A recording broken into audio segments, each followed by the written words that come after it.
Hello, I'm Alex. I'm a journalist. Now the time's 11 o'clock. Here's the latest with Alex Regan. With more, here's BBC Radio Sheffield's Alex Regan. With more details, here's BBC Radio Leicester's Alex Regan. A wannabe stand-up. Hello, my name's Alex Regan. As you can hear from my voice, I'm a tosser. Both. And lifelong fat man. Babe, what are you eating? Just a bit of Nutella. With a spoon from the jar? Yep. But I decided last year was the year I was going to do something about it. I vowed to complete the Couch to 5K, get fit and go from technically obese to slightly overweight. Join me as I give you a week-by-week account of what it's really like to start running from nothing in my podcast, Run Fat Boy Run. Episode 3. Calorie Counting. As we got into April 2020, I was technically supposed to have completed the Couch to 5K. I was supposed to be a veritable running aficionado, galloping across the pavement like Paula Radcliffe, but without, the incident. I was supposed to be running 5K without stopping, but instead I'd hit a stumbling block. I'd been stuck on run 3 of week 5 since mid-February, and every run felt like Groundhog Day.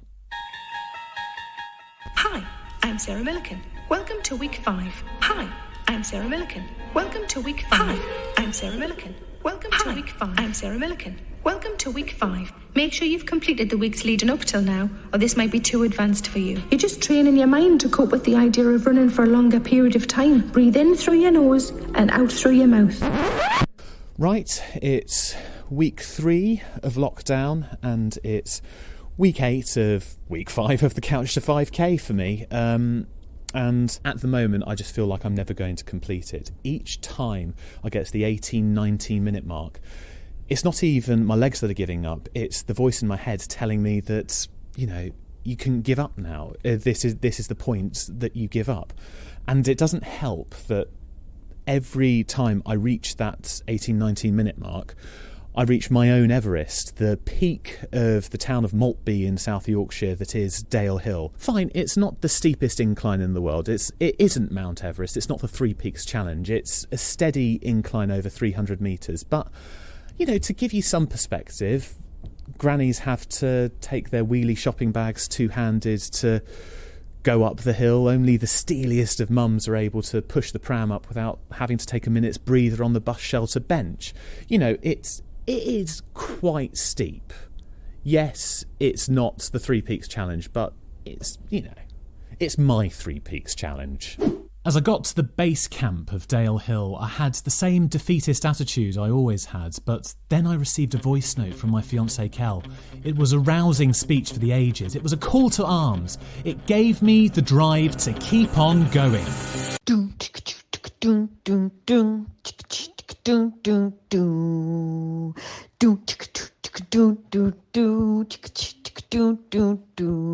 Rising up.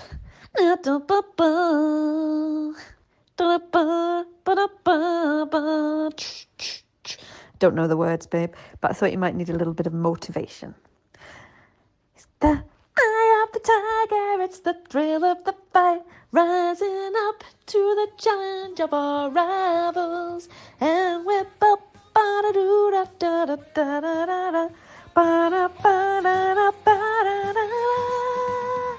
of the tiger.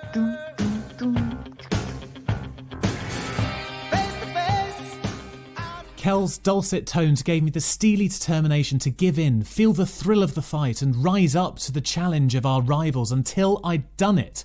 I'd reached the peak of Dale Hill and I'd completed 20 minutes consecutive running. The screams of joy worried a few elderly walkers, but I didn't care. I was on cloud 9. And now the next challenge I had was to lose weight. I'd set myself the goal of losing 30 pounds before I turned 30 in late July. That way I'd be thinner and fitter leaving my 20s than I was when I entered them. So I started trying to diet and began weighing myself weekly. Well, it's a week since I weighed myself last. I was 18 stone, 1 pound and a half when I started this journey, and 7 days on, I am 18 stone, 1 pound and a quarter. So a quarter of a pound. I'm supposed to be averaging 2 pounds weight loss. To say I'm disappointed is an understatement. It's week 2 of the weigh-in. I had 4 pounds to lose this week. and I have lost a magic 3/4 pound. I am, pretty fucked off. But yesterday was VE day, and I had a couple of cans of beer, and very nice they were too. And then the floodgates opened. I had another bottle of beer. Will I have a burger and chips for dinner? Yes, I will. Oh, what's that? Custard creams in the cupboard? Yeah, I'll have a couple of those. Oh, 1, 2, 3, 4, no, 12. Baker's dozen. Trying to self-police my eating without adhering to a specific diet obviously wasn't working, so I needed a new approach, and I decided the empirical way to cut down my eating was calorie counting. Now, initially, I'd railed against this idea. Calorie counting sounded a bit naff. It felt like the sort of thing you'd do at a Weight Watchers meeting in a village hall on a dank February evening. But I could see that what I had been doing wasn't working, and something needed to change. An added incentive to me losing weight was some surprising news. Don't get me wrong, great news, good news, but definitely surprising news. Kel was pregnant. I mean, it wasn't that surprising. We'd been trying. I was happy, delighted. I'm not saying I freaked out. No, did not freak out in my head. I didn't start going into a spiral that I wasn't financially, emotionally, or physically ready for fatherhood. No, not me. Okay, I might have started having panic dreams about children laughing at the fat dad in the playground, and one real worry for me was my baby was going to be Northern. Now, being Northern's fine, it's great, but, I mean, listen to me. My baby would be taking the piss out of me before he was at preschool. Dad, your accent's dead funny. I'm cooler than you and I'm not even out of Pampers. No chance you're getting me to clear up my toilet, alright? I'm off down the Snickets with our kid to bum some cigarettes and drink white ace. Don't wait up. Anyway, panicking about my son taking the piss out of me aside, my impending fatherhood gave me another reason to lose weight, so I got on the App Store and got downloading. So I'm just going through the calorie counter, and it's asking quite a lot of existential questions. So it says, what is more important to you, the calories in my food or the nutrition? I'm going to put nutrition. I think that's the right answer. Yeah? Okay. Then, what is more important to you? I want to look better, I want to feel better. Both? Can you say both? No, and I think I want to look better because I'm quite a fickle person. That will in turn make you feel better, babe. Do you love looking at data and using technology? Two options there. Yes, these things get me excited. Oh dear. Or no, not really. No, not really. Nah. No, who would say yeah? Woohoo! I don't know, a statistician? Yeah, maybe. Will exercise be a key component of your weight loss? Yeah. Yes, it probably will. Are you managing any health conditions aside from weight? No. Well, I've got I've got a spot. A spot?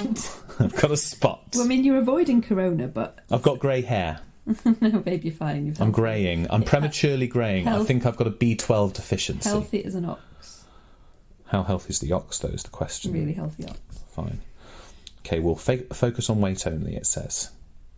Let's save your profile. I'm going to be a fitness guru, body booster. What? I'm hunger conscious and I'm a nutrition buff. What are these? This is my calorie counter. No, but what are those options? That's what I don't get it. As in, it's so it's calculated the 7 answers I just gave and said that by the end of this, I should be a fitness guru who's a body booster, hunger conscious, and nutrition buff. Very wanky. Yeah, I think it might be American. Yeah, it's definitely American. It was developed in California. Yeah. Try premium free for 7 days and then £34.99 a year? Fuck off. No. I'm saving for a baby, mate. Let's show you how you'll lose your first kilogram. Did you eat last night? Oh, no. Sorry. When did you last eat? How did I read that wrong? Last night, but you had salmon Yesterday. with Jersey potatoes, peas and salad. It was a very healthy meal. Yes, and I even put some little tomatoes next to it as well for me, because you can't eat tomatoes because every time you eat it, you vomit. Yeah, it makes me really sick. I wish I hadn't panic bought those 12 cans of chopped tomatoes just sitting there in the shelf. Okay, right. I can have ketchup, that's about it. That's mainly vinegar.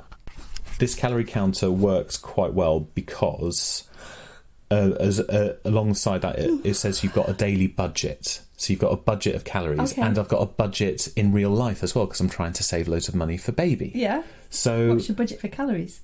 my budget for calories is 2,181. That's a lot of calories. When I do a diet, I get 1,200 bloody measly little calories. Yeah, but men need more because they're better. Right. Fuck off. It's loads. I eat fewer calories than that most days, I'd say. Yeah, well, you need to start piling on the calories, don't you? Because baby needs it. No, but I can't because I'd be 6. We just introduced everyone to the voice. I'm sorry. No, I can because I'll be 6. I'm really sorry. Don't put that anywhere. Sorry. It's the silly little voice that we do. Sorry, that was on the record. You know what it's like, babe. Journalistic integrity and all that. Once I downloaded the Calorie app, I logged every ounce of food I ate, and I mean every ounce. It's been good because it's basically made me aware of how much I've been eating and the calories, the empty calories that I've been eating. Like, a tablespoon of olive oil is 117 calories. And, I used to go, what, a tablespoon? Pop in 5, mate. Just, get that thing nice and bubbly, nice and juicy. And obviously I've just been eating 500 calories of olive oil in every single thing that I've been cooking. So I've massively reduced that. But the new experience is that I've now come to weighing my food, including hummus and cereal. I'm now only allowed 40 grams of Morrison's own bran flakes, and then measuring out the oat milk and measuring the banana. The real injustice is that obviously Kel's been having massive pregnancy cravings, and I've been making her a sausage sandwich every day. The sausage sandwich is about the same amount of calories as me eating a bowl of fucking cereal. I mean, where's the logic in that? Despite getting massive food envy, I religiously logged my food and remained under my daily budget, and my hard work began to show in my week 3 weigh-in. To be eating snacks when you're trying to lose weight. Okay, here we go. So I am... Hey! Lost the weight? 17 stone, 11 pounds. That is the weight of a man who's overweight. Is that the first time you've gone under 18 since we started this? Yes, although I was 17.5 stone when I finished dry January. Okay. But this is, it's the first time I've gone... So what does that tell us? Booze is a big factor. Yes, booze is a big factor, and I think not just for the calories of booze, but because of the bad decisions I make as a result of booze. Everyone does.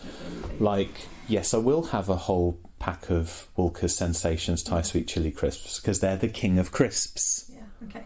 So that's good. So what do you need to get to? 15? 15 stone, 13 pounds and half. Okay. So 2 stone. Yeah. Go on, baby, you can do it. Thank you.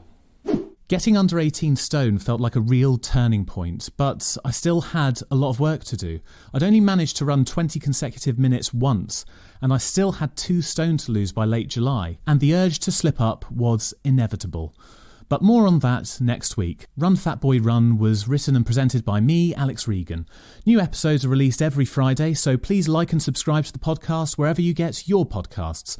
If you're looking to get some musical inspiration for your runs, my playlists for weeks 1 to 4 of the Couch to 5K are available on Spotify. The links are in the description of the podcast. And if you're embarking on the Couch to 5K or trying to lose weight and want to share your story, email me at runfatboyrun.podcast@gmail.com or tweet me at Regan_Alex.